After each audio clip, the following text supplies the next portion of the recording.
L'enregistrement est en cours et je vous partage le fichier que j'ai ouvert, le fichier Excel.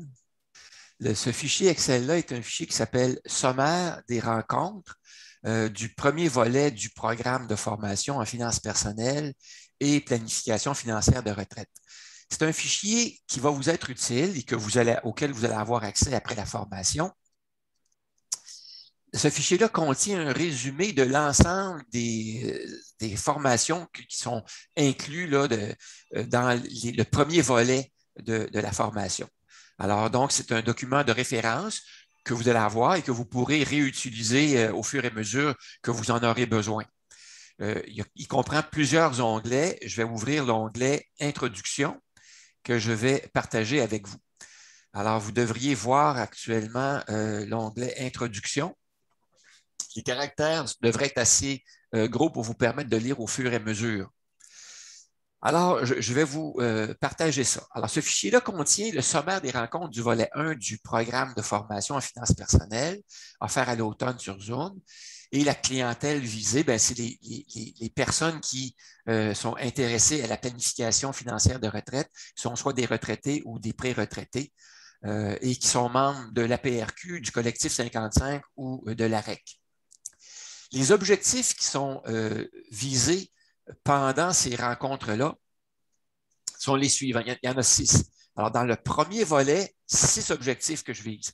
Le premier objectif, c'est de faire connaître les 4 calculateurs de planification financière de retraite qui sont complémentaires les uns aux autres et de vous sensibiliser à la culture financière, de vous fournir des balises permettant d'évaluer les calculateurs de revenus que je vais vous présenter.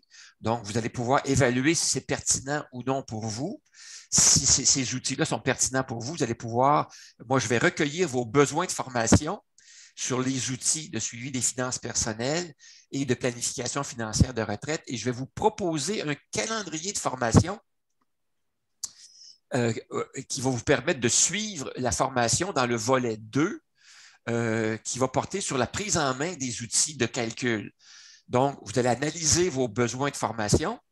Vous allez voir quelles sont les rencontres auxquelles les outils qui sont pertinents pour vous, dans quelles rencontres ils sont présentés. Vous allez pouvoir donc choisir les rencontres, d'assister aux rencontres qui sont pertinentes pour vous. Et le dernier objectif que je vise, c'est de recueillir les inscriptions au volet 2 de la formation. Dans les groupes précédents, parmi les personnes qui se sont présentées dans le volet 1, il y en a à peu près 40 qui se sont inscrits au volet 2. 60 des personnes ont décidé de ne pas poursuivre la formation parce que ça ne répondait pas à leurs besoins ou encore c'était trop exigeant pour eux. Parce qu'ils voyaient bien qu'en utilisant tous ces outils-là, ça nécessite aussi qu'eux-mêmes fassent des recherches d'informations et fassent des devoirs à chaque semaine pour pouvoir suivre. Des personnes qui ont assisté au deuxième volet de la formation, qui n'ont pas fait leurs devoirs au fur et à mesure, se sont ramassés à la fin et voyant l'intérêt du dernier calculateur de marathon, ils voyaient que c'était extrêmement pertinent. Là, ils se sont mis à rétro-pédaler, à essayer de récupérer tous les devoirs qu'ils n'ont pas fait au fur et à mesure. Et ils se sont rendus compte que la charge était trop lourde. Alors, de ces personnes-là, ce qu'ils ont fait souvent, c'est qu'ils ont décidé de se réinscrire au groupe suivant. Alors, il y a des personnes là, qui ont suivi 2 fois la même formation parce que la première fois, ils ont pas porté attention à suivre au fur et à mesure et à faire leurs travaux au fur et à mesure. Alors, je tiens à baliser ça pour vous, pour que vous soyez informés qu'il y a des travaux à faire, des devoirs à faire, mais ça va vous rapporter si vous le faites parce que les bouchées vont être raisonnables à chaque semaine. Vous allez pouvoir prendre ça bouchée par bouchée et à la fin, vous allez avoir un ensemble de données qui vont être précises, qui vont correspondre à votre situation et qui vont vous permettre d'avoir des outils de planification et de décision fort intéressants.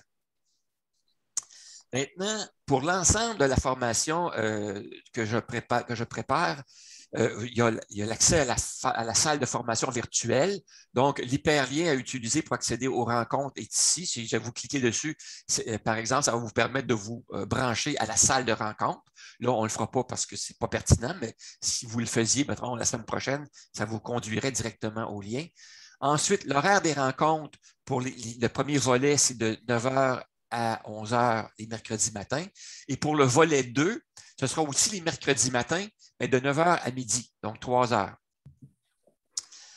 Concernant la documentation, alors moi, j'utilise un espace dans l'info nuagique, donc ce qu'il appelle le nuage, si vous voulez, le cloud en anglais. Alors, j'utilise un espace que je gère avec l'outil OneDrive.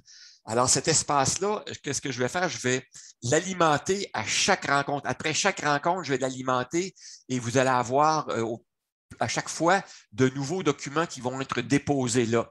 Et vous allez pouvoir y avoir accès. Alors, le premier accès que vous allez avoir à ce fichier OneDrive-là, ça va être lorsque je vais vous envoyer le courriel qui va suivre la rencontre. Je vais vous envoyer ce courriel-là soit à la fin de la journée ou demain matin. Alors, vous allez avoir un courriel de suivi de la rencontre qui va contenir de l'information, dont notamment le lien qui va vous permettre d'accéder à l'espace OneDrive qui va être commun pour l'ensemble des 4 rencontres du volet 1.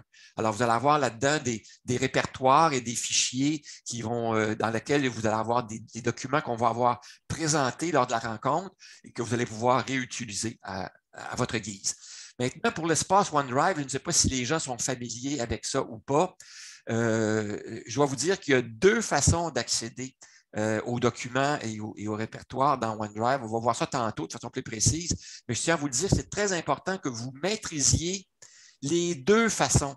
Dans les groupes précédents, les personnes qui ne maîtrisaient pas les 2 façons ont eu beaucoup de difficultés et ça a pris souvent quelques semaines avant qu'ils comprennent le fonctionnement approprié des 2 façons et que ça puisse répondre à leurs besoins. Alors, j'ai préparé un document qui va être déposé dans l'espace OneDrive, qui est le mode d'emploi de OneDrive. Alors, je vais vous demander comme devoir de lire ce document-là lorsque vous l'aurez, de façon à bien comprendre les 2 façons d'utiliser OneDrive et que vous puissiez l'utiliser dans une circonstance ou dans l'autre. Les 2 circonstances sont les suivantes. Lorsque vous voulez consulter un document sans le modifier, sans le réutiliser, consulter rapidement, il y a une façon de faire qui est la façon la plus simple. Et l'autre façon, un petit peu plus complexe, il demande une opération de plus. C'est lorsque vous voulez récupérer ce document-là, le déposer sur votre disque dur, de façon à pouvoir le réutiliser pour vous-même, mettre vos données dedans et le réutiliser à plusieurs reprises. Alors, les 2 façons sont disponibles. Il faut que vous maîtrisiez les 2, parce que ça va vous être utile. Par ailleurs, ce que je vais vous demander de faire aussi, c'est de faire attention lorsque vous utilisez l'espace OneDrive, de ne pas modifier les documents qui sont dans l'espace OneDrive. Alors, moi, de mon côté, je prends soin à chaque document que je dépose de limiter l'accès en lecture seulement, mais ça se peut que j'oublie un document de paramétrer la lecture seulement pour certains documents. Alors, si jamais je l'oublie, s'il vous plaît, ne modifiez pas les documents qui sont dans l'espace OneDrive. Si vous voulez les modifier, téléchargez-les sur votre disque dur, sauvegardez-les sur votre disque dur et modifiez la version que vous avez sur votre disque dur. Bon, voilà. Maintenant, il y a une main levée. Louise, vous avez une question. Est-ce que, Louise, vous voulez ouvrir votre microphone et poser votre question?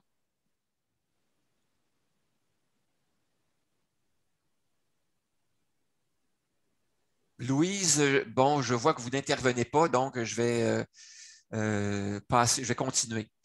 Vous pourrez la poser après la présentation.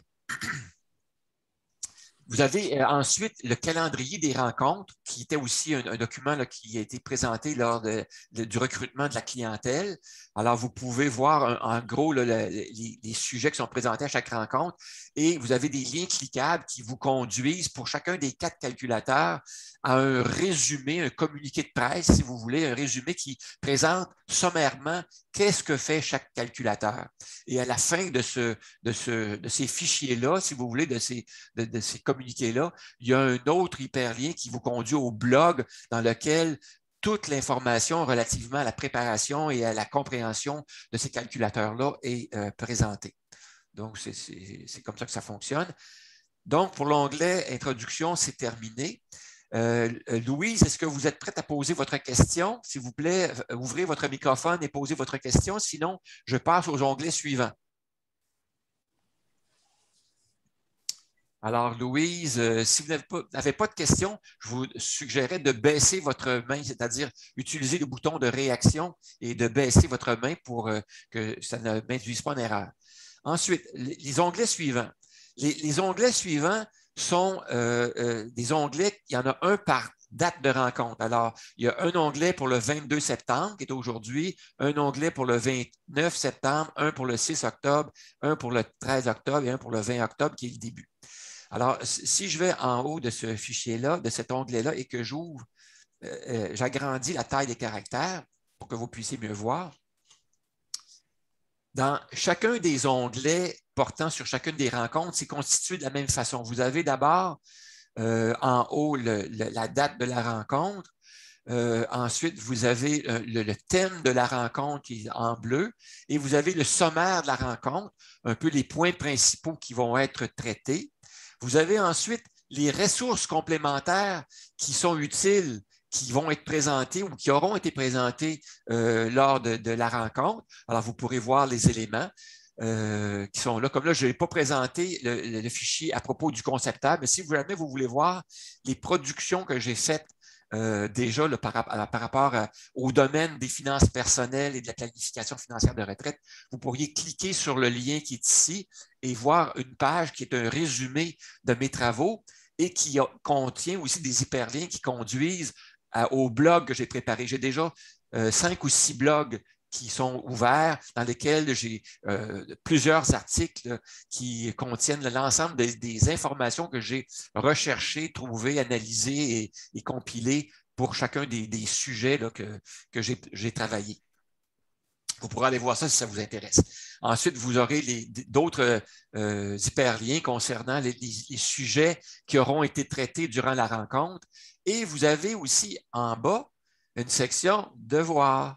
Alors, vous allez voir les devoirs que vous aurez à faire.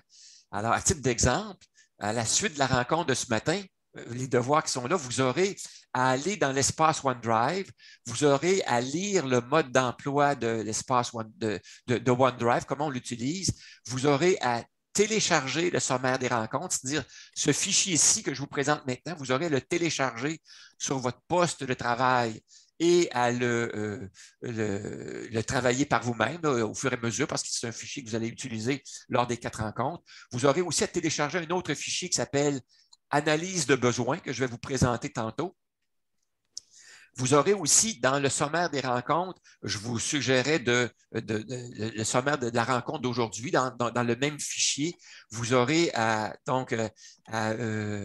regarder, à réviser s'il y a des éléments que vous voulez revoir. Alors, révisez l'onglet du 22 septembre, l'onglet d'aujourd'hui, révisez les éléments. S'il y a des choses que vous voulez revoir, ça vous sera à vous de consulter les vidéos dans l'index des enregistrements, qui est un autre.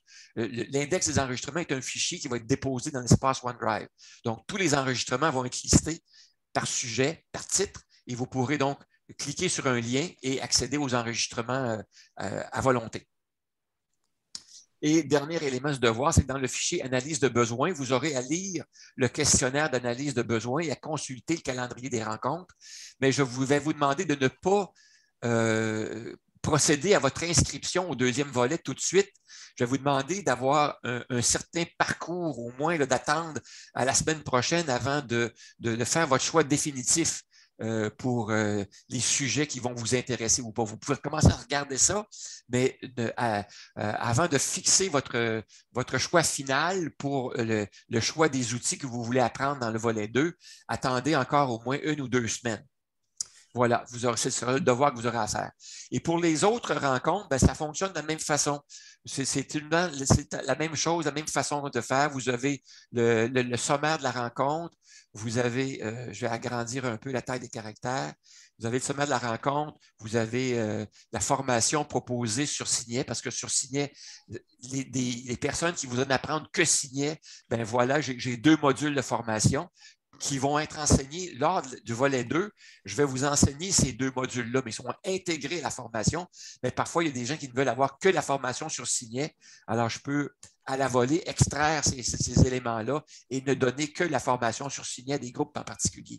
La même chose pour le révélateur. Le révélateur, j'ai plusieurs modules de formation qui sont déjà prêts, qui sont déjà avec des durées limitées. Alors, les gens qui voudraient avoir que la formation sur le révélateur, c'est possible aussi.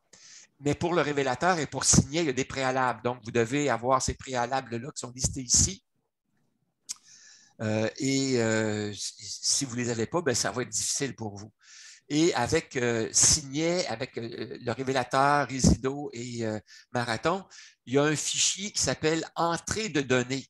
Alors, ce fichier-là, c'est le fichier qui contient les données que vous allez avoir à entrer si vous utilisez un ou l'autre des calculateurs. Il y a un fichier séparé. Alors, ça va vous donner une indication des données qui sont nécessaires et ça va vous permettre de faire votre recherche d'informations de façon adéquate, de façon à ce que lorsque va arriver la formation sur chacun des outils, soit Signet, soit le révélateur, bien, vous allez déjà avoir fait votre recherche d'informations et vous allez être prêt à transférer l'information directement, faire un copier-coller des informations que vous aurez déjà notées dans votre fichier entrée de données. Vous pourrez les transférer directement dans les calculateurs. Ça va être très facile pour vous.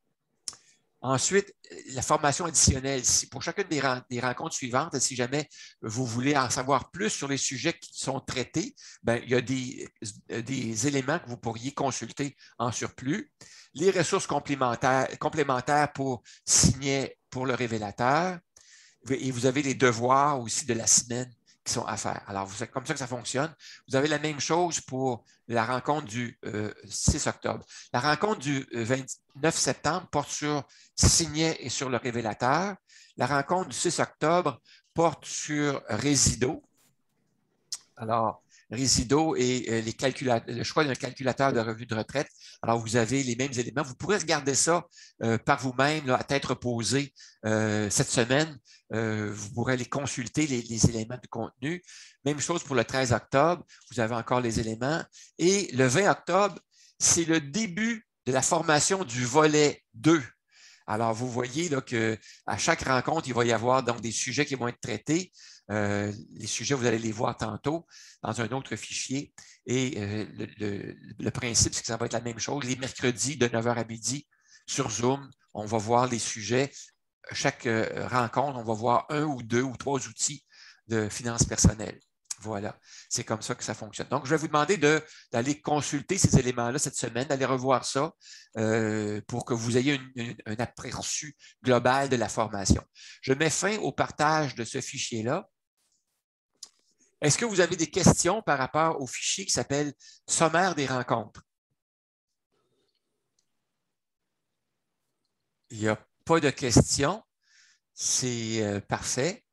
Je suis bien content. Donc, vous avez l'occasion aussi de revenir là, parce qu'à chaque rencontre, il va y avoir une période de questions aussi, au début et à la fin. Ne soyez pas inquiets. Oui, Yvette a une question. Si on n'a pas Excel, est-ce qu'on peut se le procurer? Qu'est-ce qu'on fait à ce sujet-là? Ben, Excel est nécessaire. Hein? Si vous n'avez pas Excel, vous ne pourrez pas utiliser les fonctions avancées des outils que j'ai préparés. Par contre, si vous avez une version OpenOffice, vous allez pouvoir utiliser les outils qui sont les plus simples, qui ne contiennent pas de fonctions programmées. Alors, c'est à vous à choisir. Si vous choisissez la suite OpenOffice, il faut que vous l'ayez installé sur votre poste de travail et vous pourrez ouvrir les documents Excel avec votre logiciel de la suite OpenOffice, le logiciel Sheets, je pense. Vous pourrez utiliser ça. Sinon, moi, je vous conseille, puis les autres, comme je vous dis, ils se sont procurés la suite Office de Microsoft de façon à pouvoir y avoir accès. Est-ce que ça répond à votre question, Yvette? Oui, merci. Est-ce qu'il y a d'autres questions ou interventions?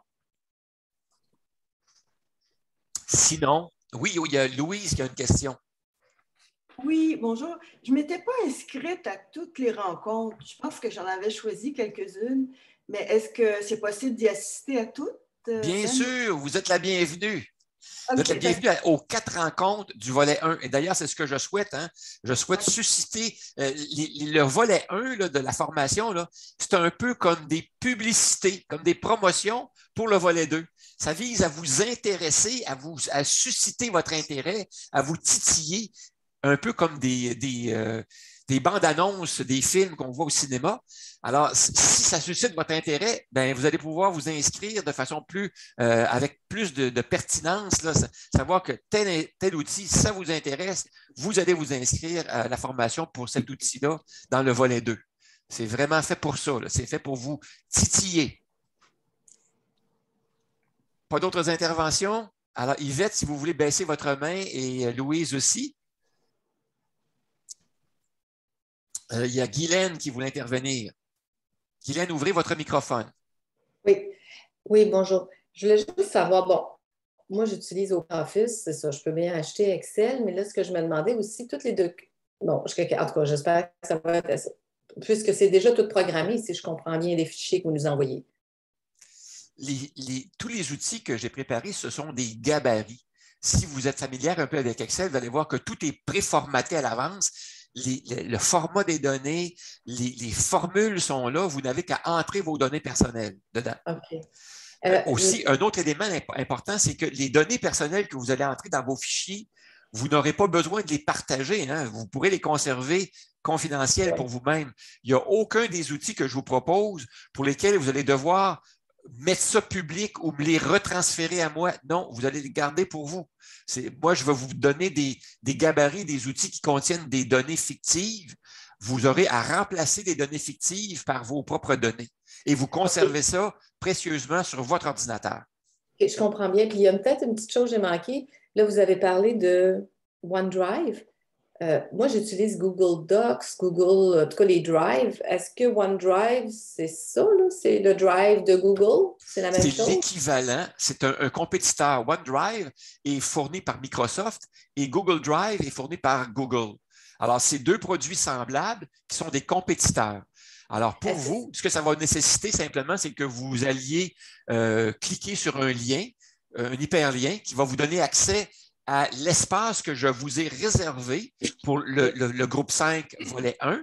Tous les documents que je vais présenter, ils vont être déposés là.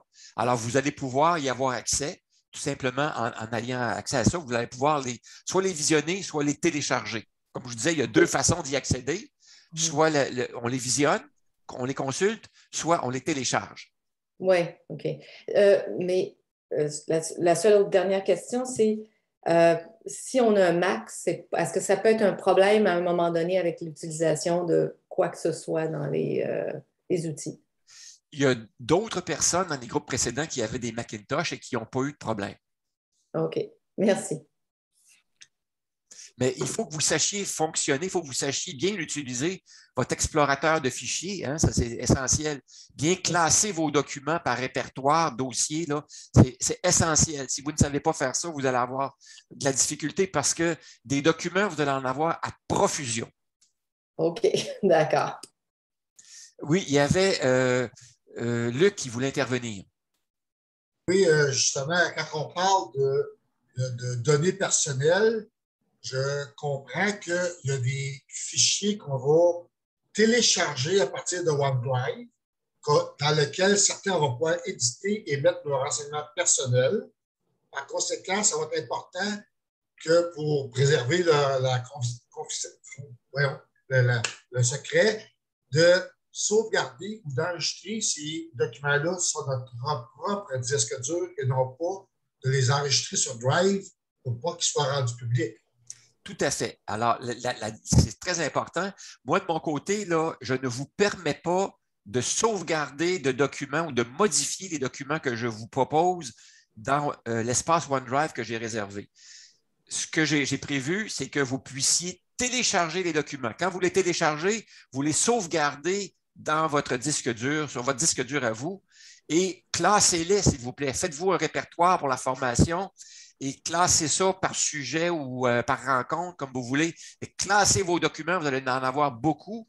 Et une fois qu'ils sont sur votre disque dur, vous n'aurez pas à les partager. Alors, c'est ce que je veux vous dire, là. Vous pourrez les modifier sur votre disque dur, à vous, faire les modifications qui vous intéressent. Vous pourrez en faire 2 copies, 3 copies, 4 copies, ce n'est pas grave. Tant et aussi longtemps que c'est pour vous, vous pouvez faire des copies. Mais ce que je vous demande, c'est de ne pas les copier et les rendre disponibles à d'autres. Si vous trouvez ça intéressant pour d'autres personnes, demandez-leur de s'inscrire à la formation ou suggérez-leur de s'inscrire à la formation. Ils vont tous les avoir. Ils vont avoir tous les outils. Oui, est-ce qu'il y a d'autres interventions? Il y avait Francis qui voulait intervenir.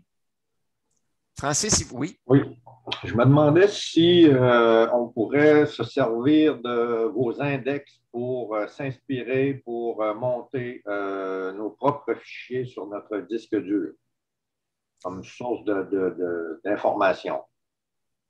En fait, vous pourrez, Francis, utiliser les outils que je vous propose. Vous pourrez les modifier à votre guise et les utiliser pour vous-même. C'est vous qui allez voir selon vos besoins. Mais sachez que les outils que je vous propose sont déjà des gabarits qui sont déjà préformatés avec les formules déjà incluses dedans. Ils sont très faciles à utiliser.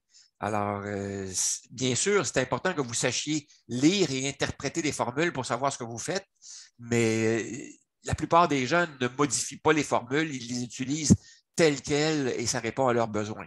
Alors, sachez que ces outils-là, ils répondent à mes propres besoins depuis des années et souvent, ce sont des outils que j'ai peaufinés avec le temps, donc ils sont rendus assez matures, si vous voulez. Là. Mais vous pourrez les modifier. Si vous souhaitez les modifier, vous pourrez le faire pour vous-même. Merci. Oui, il y avait aussi Jean-Jacques qui voulait intervenir. Oui, vous venez juste de dire que de ne pas fournir les outils à une autre personne, l'autre personne a pu s'inscrire à la formation, mais moi je comprends que c'est juste comme le PRQ ou l'AREC, les personnes qui font partie de ces organisations-là et non ma belle-sœur, mon beau-frère. Oui. Alors, la façon d'organiser la formation, c'est très simple. Ça fonctionne par groupe. Alors, s'il y a un groupe qui est intéressé à avoir une formation, il communique avec moi, puis on organise une formation. Alors, c'est comme ça. Par exemple, si des personnes qui sont membres du SPGQ voudraient ou de la CSQ voulaient avoir accès à une formation, bien, ils pourraient se regrouper ensemble, une dizaine, 15, 20, 30, 40 personnes. Et on pourrait organiser un groupe pour eux le samedi matin, par exemple. Okay. C'est un exemple que je vous donne.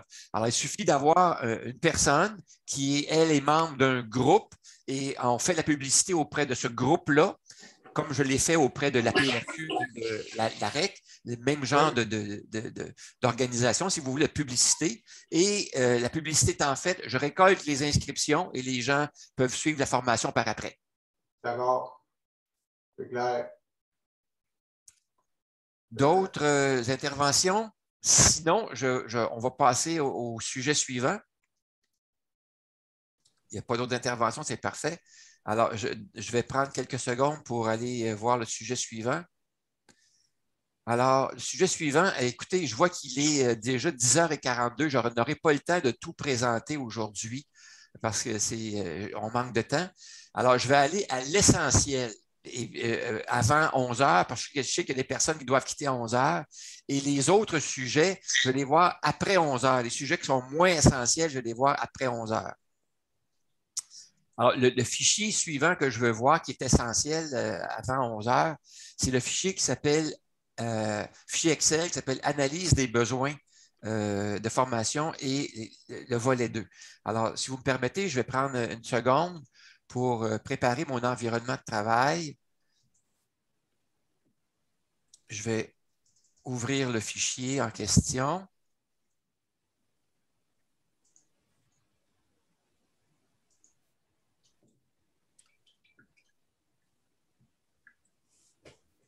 Et je vais vous le partager.